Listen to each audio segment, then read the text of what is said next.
A very good evening to one and all. Let's start with today's news items. Okay, the first thing that I wanted to start with is today's quote for the day. Like yesterday, when we are finishing, we saw something. So today we'll start in the first instance, which is nothing but this quote. What you do makes a difference, and you have to decide what kind of difference you want to make. And this was given by Jane Goodall, and she's an environmentalist and a wildlife conservationist. And she started something known as a global youth program, which is known as Roots and Shoots. Okay, and it is a emerging leading voice for wildlife conservation. Now, this quote is a very versatile one because it talks about three big ideas. The first one is action, responsibility, and choice. And you can use this quote throughout your essay papers. For example, throughout your UPSC, for example, if you take your essay, you can use it in like a role of individuals in social change. If you wanted to give like an introduction or a conclusion, you can definitely use it. Then ethics in public life and governance, like power of values and character, all these things you can use this quote.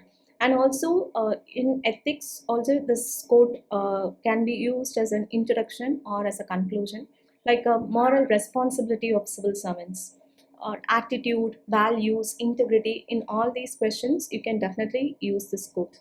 And apart from UPSC, being a normal human being, even this quote holds a lot of values. So, and it is a very inspirational quote which you can hold on to always. Okay. With this, we will start with today's newspaper. And as I said yesterday, today you had like more like 4 or 5 articles came, especially from this judiciary related president and governor issue. So we will see this thing in very detailed manner. Okay. The first one is yesterday we have discussed about the full background of what this all these things about. Today we will just see. The first thing is with respect to this TN governor versus state of Tamil Nadu case, and this judgment came in April.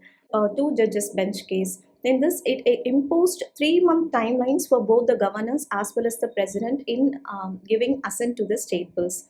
And in this specifically, they told that Supreme Court actually used Article 142 to grant deemed assent to 10 Tamil Nadu bills. That was the major thing which you have to know. The next one, following this judgment, in May, the presidential reference was asked, through which President gave certain 14 questions to the judiciary to give certain details about it. So that is to 14 questions, and they asked related to the powers and function which is granted under the articles 200 and 201. Now, what is Article 200? Article 200 says that when a bill is given to the governor has 3 options: either to assent the bill, withhold the bill, or to refer the matter to the president. So these are the 3 options. So these 3 options related is 200. And 201 is, if the governor is reserving the bill for the president, then the president must take the decision within 3 months. So that was what given in the April judgment, and that was asked by the president in an advisory jurisdiction to the Supreme Court. Okay, next. It is a 5-judge constitution bench. The recent judgment that was given is a 5-judge constitution bench. And why that is a 5-judge means Article 145 clause 3. It says that whenever there is a substantial question of law, or when there is any interpretation of the constitution, then you have to constitute at least 5 judges must sit together, and it is a very constitutional provision. That's why it is a 5-judge bench. Okay, now we'll get into yesterday's judgment is all about. The first one is you cannot fix timeline and no deemed assent can be given. That was the first thing. The reason it was told is constitution is silent about it. In such a case, the judiciary cannot give a timeline. So that is the first point which you should be knowing. The second one is this deemed assent is unconstitutional, because this deemed assent is like replacing the constitutional duty by a judiciary, and it is a pure judicial overreach. So that is told. The second one is governor's power under Article 200. So when a governor is getting any kind of bill, they have only three options: either assent, reserved for the president, or withhold. And if it is not a money bill, they can return the bill. In such a case, they have to specify the reasons. So this implies that a governor cannot sit indefinitely on a bill. So that is one point. However, if you look into the second thing, they told that governor cannot sit for an indefinite period. So this shows that Supreme Court can have a little or a limited mandamus in this issue. So within a reasonable time, they have to take action on that bill. That is what is told in this second point. Now the third one, what is about the judicial review and the inaction? What they told is the courts cannot the governor's assent is right or wrong, or whether withholding is right or wrong. On those details, the court cannot intervene. That is the next one. And Article 361 says that governor and president have personal constitutional immunity. Next, Article 200 and 201 are not justiciable. Justiciable means you cannot go to the court and say that please ask the governor to give an assent to the bill. You cannot go and do. Rather, if the governor is sitting on the bill for an indefinite time, the court can use mandamus as a writ to say that expedite the matter. That is what the court can do. That is also in case of a prolonged and indefinite delay. Okay. Now, what about the president's power under Article 201? This says that the same what is told for the governor, it will hold the same. However, if suppose that this was asked by the president, what she asked was under Article 143, that is an advisory opinion. While any kind of a bill is reserved for the president, whether the president should go and ask the judiciary every time, what kind of decision should I take? That was this. And the judiciary clarified that such a advisory opinion is not necessary. And under Article 201, that president itself has the discretion and take any kind of decision she or he wants. So that was also clarified. Then what is aid and advice versus discretion in this? While exercising powers given under Article 200, the governor has a discretion. So the aid and advice of the Council of Ministers doesn't hold here. Then next one is the Council of Ministers don't have any role in Article 200, as well as in Article 201. When the president is exercising his powers under this assenting the bills, even then it is a constitutional discretion and there is no aid and advice of the Council of Ministers. That is another point. Now, and the final one is the Article 142, which is used to give the complete justice, and because of which in the April judgment they told that the 10 state bills of Tamil Nadu is considered to be deemed assent, or it cannot be used. Article 142 cannot be used to give deemed assent, and it cannot substitute the roles of Article 200 and 201. That was also told. Whereas there were other three questions asked which was not answered by the Supreme Court, and that is with respect to the Article 145 clause 3. Because April's judgment, only two judges were sitting on that case. So they told that it is a interpretation of the Constitution or question of law. But it was represented by only two judges, whether it is correct or wrong, and Supreme Court didn't give any kind of opinion in that case. The other one with respect to Article 131, what about the center state disputes, and regarding that also it was not answered. Then with respect to Article 142 scope, they also didn't get into the nitty-gritties of these details. So these are the whole thing about this particular 16th presidential reference which you should be knowing. Hope it is clear. Now we'll move on to the next one. And this was in the first page. Yesterday was the 350th year of the martyrdom of Guru Tegh Bahadur, and Gatka, which is a form of martial art. Okay, so you should be knowing what does Gatka mean. They can just simply say that Gatka is a term seen in use. It is a form of martial art. The next one is, this is a missile deal has been done, which is nothing but a sale of Javelin missiles and Excalibur projectiles, and it is a deal between US and India. And as of now, this is more than as news comes, we can further dig into detail. Okay, so this is what it is. Okay, this one I found it very as a example with where you can use it in your society or something, which is in Metro Plus, where tribal tourism. It is like a Monpa tribe in Arunachal Pradesh. They are using their cuisine as a medium for tribal tourism, and you can write this in your society example. Just you can make a note of it. Okay. The next one is with respect to the editorials.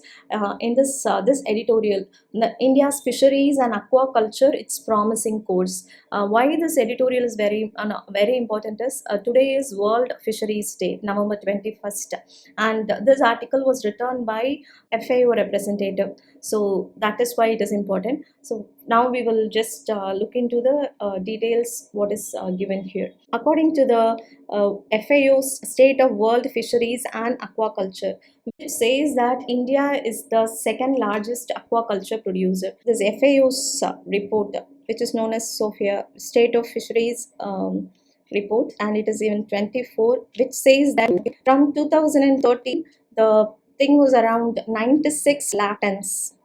Okay, and whereas in 2024-25 it is around 195 lakh tons. So there is a tremendous increase in this fish production, and the second largest production, we contribute around 8% of the global fish product from India.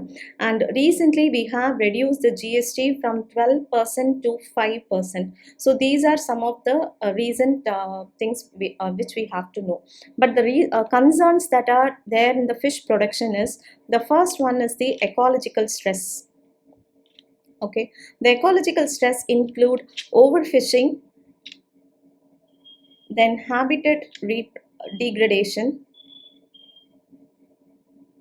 For example, in today's newspaper, there is a photo shot which shows that Yamuna river has been full of soapy and foamy water has been seen, which I will show you. So that these are known as the habitat degradation. Then water pollution. So all these creates ecological stress, and we also involve in some unsustainable practices like using bottom trawlers for catching fishes. Okay, this distract the whole habitat degradation will happen because of this. The entire seabed will be taken away, so that is very unsustainable also. The next one is the vulnerability of the small scale fishermen. The problem is they have lack of access to finance, technology, and cold chain storage. The other one is we have weak value chain and post-harvest issues, because since all these aquaculture or this fisheries etc are perishable items, so which has to be, anything needed to be like a value added should be done, and it has to be immediately transferred. So all these are adding to this problem. And the last and the final one is something known as IUU, which is illegal, unregulated, and unreported fishings. So this is all the problems. So what are the reforms or the steps that is already taken and to be taken? The first one is the PM Matsya Sampada Yojana, which is a holistic scheme which is specifically aimed towards the fisheries and the aquaculture sector. That is the first one. The second one is the Kisan Credit Card, which aims to provide loans to the fishery sector also. We have something known as a National Fisheries Policy. However, it is in a draft stage. Okay, it is draft, and it came around 2020. So this is the other thing. Then we also provide institutional support in the means of ICAR Fisheries Institute, like how we have for agriculture, we also have something for fisheries. Then we have this marine product export development authority for exporting marine products from India, that is also we are having. So these help in promoting technology, best practices, as well as the environmental compliances. So all these institutes help us in in ensuring all the technology, best practices, and environmental compliance. And the last one is the safety. For example, recently we came up with something known as real craft. Okay, real craft is like providing it is online registration and licensing of fishing vessels. Okay, this is what is real craft. And in this November, in the initial week, we brought something known as sustainable harnessing of fisheries, harnessing of fisheries in exclusive economic zone. The rules for this was also brought in this November month. So this is also important for prelims, and this is also important from prelims. These are recent current affairs. Okay, so this is one thing. And we also came up with something known as aquaculture insurance. Okay, these are certain safety nets that we have brought in the recent time for the fisheries and the aquaculture sector. Okay, so this is what this whole article is about. Okay, this is what is the photo shot of the day. The first one is what we have to focus is it is the Yamuna river, and the foam is a result of high levels of pollutants, particularly ammonia and phosphates, which is from industrial and wastewater discharge. So for example, this ammonia and phosphates are very much important for your preliminary exam aspect, and just you can quote this as an example when you're writing for environment. Okay, the next one is this is, as I told yesterday, with respect to air pollution, already we got a very big article, so we will discuss about this in very detailed manner. Okay, now everything is clear, right? Just you can give me a thumbs up, that will do. Okay, now we will start with air pollution.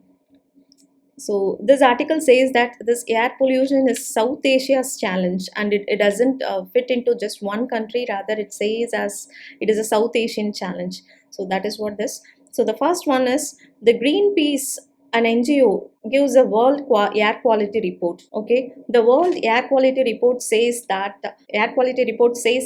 South Asia is the global hotspot. Okay, global hotspot for PM 2.5, which is particulate matter 2.5. Primarily, it is driven by the anthropogenic sources. Okay, and what are those sources? If you see, the first one is the industrial and power plant sources, because we are still dependent on thermal power plants and coal driven one.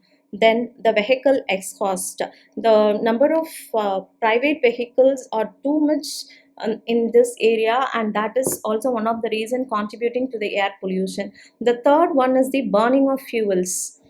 Next, the fourth one is we still burn the waste. That incineration of waste is also adding to the air pollution. So these are the first one. The second one is the weak public transport. The mass transport that we are having, it is very weak. The third one is neglect of walking or cycling. Even to a nearby shop, we try to go by a bike or by a car. So that is also a behavioral problem that we are facing. So this is the automobile centric growth. The second one is the concrete heavy urbanization. The concrete heavy urbanization is nothing but loss of green cover, urban green cover. That is the first one. The second one is urban heat island effect, because as the green cover goes and the huge concretization leads to urban heat island effect. The third one is the construction dust that is being circulated. So these are with respect to concrete heavy urbanization. The third one is dirty energy production. Okay, dirty energy and production, which is nothing but still dependent on coal power and polluting industries. Okay, what happened was the other report, which is given by the World Bank, which is known as the air pollution and public health in South Asia. Okay, this report specifically says that air pollution is contributing towards 3%, or it is leading to the loss of 3% of GDP of India, and it is costing in terms of economic cost, then social cost, also human cost. Economic cost in terms of 3% of GDP is lost. With respect to social cost, we are deepening the inequality that is already present in the country. Then the decreased productivity, the cognitive impairments that we are facing, all these are added by because of the air pollution. And this is what is told. So they have given the way ahead. Wait, yeah. They have given the way ahead, which is nothing but we need to focus on something known as airshed based regional corporation. Okay, airshed based regional cooperation, because air is something which is not restricted towards one territory, rather it is towards a particular region, that is the South Asia. That is what they are telling. So we can contribute, we can focus on something known as SARC or BIMSTEC regional clean air accord. This is what they have told in this article. The next one is we need to come up with strong political will and reforms. For example, we need to keep this emission standards as binding. We should not be very flexible with the emission standards. It should be binding towards the industries and various other polluting factories or so. Then this commission on air quality management, we must also give a clear mandate to this CAQM. That is also told. Okay, then they focus on the structural changes. The structural changes are, the first one is with respect to the energy. With respect to energy, we need to focus on rapid decarbonization. We need to retire the old coal plants. That is still certain plants which were established during the independence times, we are still having the same thing. So we have to retire these old coal plants, and we have to adopt to newer technologies or newer technologies. The next one is, the first one is with respect to energy, the second one is with respect to the transport. With transport, they told that we need to adopt mass transit system. The second one, we have to promote EV vehicles. Next, we need to add something known as congestion pricing to avoid using of private vehicles. These are with respect to transport. The next, with respect to agriculture, they told that we need to focus on something known as alternatives to stubble burning, like happy seeded, crop diversification, then in situ residue management. Rather than burning these stubbles, we need to try to manage these residues so that they can be used in other aspects. Example, nowadays we are focusing on this bioethanol. So likewise, we need to try promoting something known as in situ residue management. The other one is the next is the urban design. We have to move from this carbon like concrete urbanization to, we need to move something known as urban forestry. For example, Miyawaki, which is an urban forestry thing which we have taken from Japan. So this is an example. Then we have to follow something known as green building codes. Okay, so these are with respect to urban design. Next, we need to focus on human-centered development. Okay, prioritizing the vulnerable groups, especially vulnerable groups in the sense children, old age people, etc. And then we need to have better workplace standards, like because nowadays those who are in gig economy, they will be traveling throughout in the roads. So what about how will they be in when the air pollution is too heavy, how can they adopt for clean air? So that is what they are telling, that we need to have better workplace standards, and we should also provide health insurance to because of the social cost that we were talking about. They told that we also need to provide health insurance. So these are the some of the points that are told in this particular article. So the first one is with respect to the Greenpeace, and the other one is the World Bank's report. So if you use these both the things, that is more than sufficient. And one important thing is this air pollution, public and the public health in South Asia. This report tells that 9 out of the world's 10 cities are in South Asia. The most polluted cities are in South Asia. That is something which you can take it out. Okay. The next one is, I have discussed all these 14 questions. I have put it in the initial stage itself. So if you want, you can read it once, or else you can skip it. Okay. The next one, this is important one. This is Colombo Security Conclave. However, it was in news continuously, but today only we got a very vital information, so that's why I'm taking here. First of all, what is this Colombo Security Conclave? It is a Indian Ocean Region Security Conclave, and recently the members of this conclave are India, Bangladesh, Maldives, Mauritius, Seychelles, and Sri Lanka.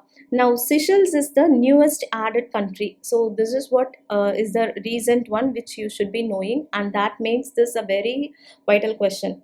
Okay, and they have also added 5 pillars of cooperation. The 5 pillars of cooperation are, the first one is maritime safety and security. The next one is countering terrorism and radicalization. Next, combating trafficking and transnational organized crime, cyber security and protection of critical infrastructure and technology, and the last one is humanitarian assistance and disaster relief. So this was already told.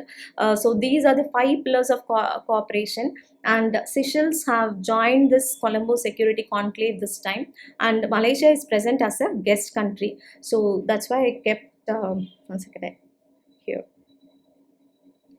You should know about the Indian Ocean region and its islands. And if you take Seychelles, it is being surrounded by these countries. Okay, and it is present in the Western Indian Ocean. That also, and it is above the Madagascar. Why I have specifically put this is, sometimes they may ask you to arrange from north to south. Okay, north to south, the islands present in the Indian Ocean. So when such question come, you should be able to answer. So look into this Indian Ocean region, that is very important. Okay, your voice is not in sync with your notes, I understand. I'll try to fix it. Okay.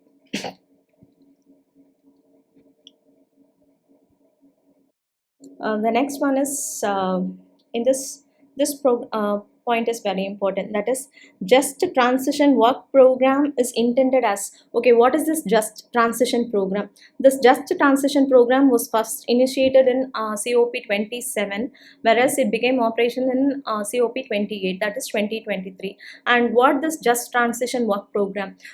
All these COP summits, climate summits tell that we have to leave behind the fossil fuels and adapt to renewable energy. So this Just Transition Work Program focuses on giving employment to those who are coming out of this fossil fuels. So it is to create jobs for those who currently are dependent on fossil fuel dependent industries. Now what about those who are working in coal production or in thermal power plants? What about if you are moving to a renewable energy? What will happen to their jobs? So that is what is this Just Transition Work Program is about. Okay. And they have also talked about something known as Global Goal on Adaptation. Okay, this Global Goal on Adaptation is about that it is told by our Indian representative, and they told that countries should be given that kind of a flexibility to adapt to the newer renewable energy things, and to define and what are the standards that we have to follow. Like that, the countries must have that kind of a flexibility. That is what currently told. We can look into details when further information comes. So which is nothing but Global Goal on Adaptation. It is a flexibility to define and measure the progress, what kind of actions and standards that we are taking to transition to the renewable energy. So that is what this. The next one is with respect to this. Over 50% cases are pending in Juvenile Justice Board amid shortage. Okay, here I'll just bear with me if it is any delay. Okay. Okay. The first one is this Juvenile Justice Board. What it says is there is high pendency of cases in Juvenile Justice Board, which is around 55% of cases are pending. That is the first thing. The second one is around on an average, if we take 154 cases are pending in each boards. That is the second thing. Now, the performance across state, it is not uniform. There is an uneven performance. That is the second point. Okay, for example, 83% is pending in Odisha and in 35% in Karnataka. This shows that there is an uneven performance. The third one is around 92% of in 765 districts. Okay, we have constituted this juvenile justice boards, but in some of the this justice boards, 24% of them are not fully constituted. That is, they are vacant. Okay, lot of vacancies are present. Then there is a weak legal aid support, because we usually see that we need to provide legal services to those persons, especially children. However, in these juvenile justice board, there is a weak legal aid support. That is the fourth point. Now the fifth point is there is no central public database. Like how we have something known as National Judicial Data Grid, we don't have the details related to juvenile justice board. That is the other thing. We don't have no central database related to the juvenile justice board. Okay, so this is what is the major thing that they have told. So you can just remember this, and what kind of changes we can bring it here, that is which you have to work upon. Okay, so that is this over 50% cases are pending in juvenile justice board. That is what this says. Next, this is those cheetahs that we have reintroduced from Africa. Actually, the Indian born cheetah has given birth to 5 cubs. That was the news. But what you have to focus here is what is this cheetah reintroduction project? And recently, we are getting around 8 cheetahs. Hope you know which country it is. If not, please go and check. And it has been there in Kuno National Park in Madhya Pradesh. Now they are also relocating it to Gandhi Sagar Wildlife Sanctuary. Now you have to go and see where is this Kuno National Park situated and Gandhi Sagar National Park. Not just the state, but you have to go and work if there is any river crossing by, or if there are any other national parks or reserved areas that are present nearby, if there are any community participation is there present here. All these details, if you look into, then it will become a holistic one. So that is what about this news. This is about here. This one says that 8 core sectors is put up worst ever show in 14 months. Actually, it is 0. That is what is the report says. Because with respect to October 2025, if you look into, the growth is just 0. Okay, whereas in 2024 October, the growth is 3.8%, whereas in September it is 3%. September 2025 it is 3%. In October 2024 it is 3.8%, whereas in October 25 it is only 0. So that is the worst performance. It is said. The first thing is, what are these 8 core sectors you should be knowing, which includes coal, crude oil, natural gas, refineries, fertilizers, steel, cement, and electricity. These are the 8 sectors. They contribute to around 40.27% in index of industrial production. So this is a index which is being released. So in that 40% is contributed by these 8 core thing. Now this growth doesn't mean all the sectors are growth. What they told is some positive growths are seen in around 4 sectors, especially in fertilizers. In fertilizers, it has grown around 7%. You don't have to remember the numbers, but the growth is seen in sectors like fertilizers, then steel, cement, and refineries. So there is a positive growth in these things, whereas negative growth are seen in coal, crude oils, natural gas, and electricity. or you can, if you wanted to remember, you can remember it as all these are like power producing things. So if you remember like that, it would be easy. So all those have recorded a negative thing, that is this particular article tells. Okay,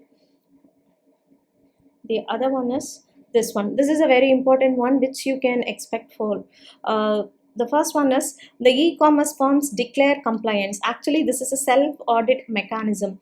This was given by the Central Consumer Protection Authority in 2023. They gave a set of regulations telling that dark patterns. So first of all, we should be knowing about what are these dark patterns. Dark patterns are nothing but some negative actions which is very deteriorating for the consumers. That is what it is. For example, the first one you can think like false urgency. When you are going to buy any product in a website, you may feel that they will say there are only 2 products left, so you, that will create an urgency for us to buy it immediately. So this is what is a dark pattern. The other one is known as basket sneaking. Basket sneaking is like adding extra items, maybe which we haven't even put it in the cart, it will be added. So that is what is basket sneaking. The other one you can say is confirm shaming. Confirm shaming is they will add like 1 rupee or 10 rupees for any children related fund they may put it. If we remove it, they say that are you sure you don't want to fund for a child? So it is a confirm shaming.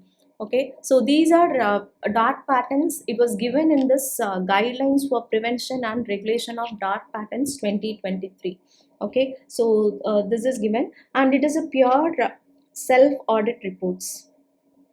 Okay, they are asking to the companies or the e-commerce websites to do it by themselves. Example, it is being say Flipkart, Meesho, Blinkit, Zomato, all these things. So that is what this article about. You should be knowing what are these dark patterns, and around 13 dark patterns have been specified in this guidelines. Okay, sometimes like a subscription trap.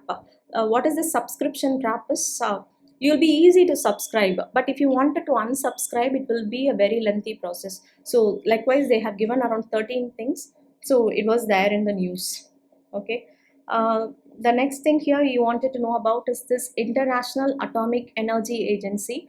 What is this? What is this International Atomic Energy Agency? You have to look into. Okay, the other one here, yesterday we saw about the 28-point peace deal which was drafted by US. So till now it is still in a draft stage. So once it is coming into action, we can look into detail. Okay, and this also with respect to G20 summit, it is also in talks. So with future articles, we can look into the details. Okay. The next thing for the last one for today is pharmacogenomics.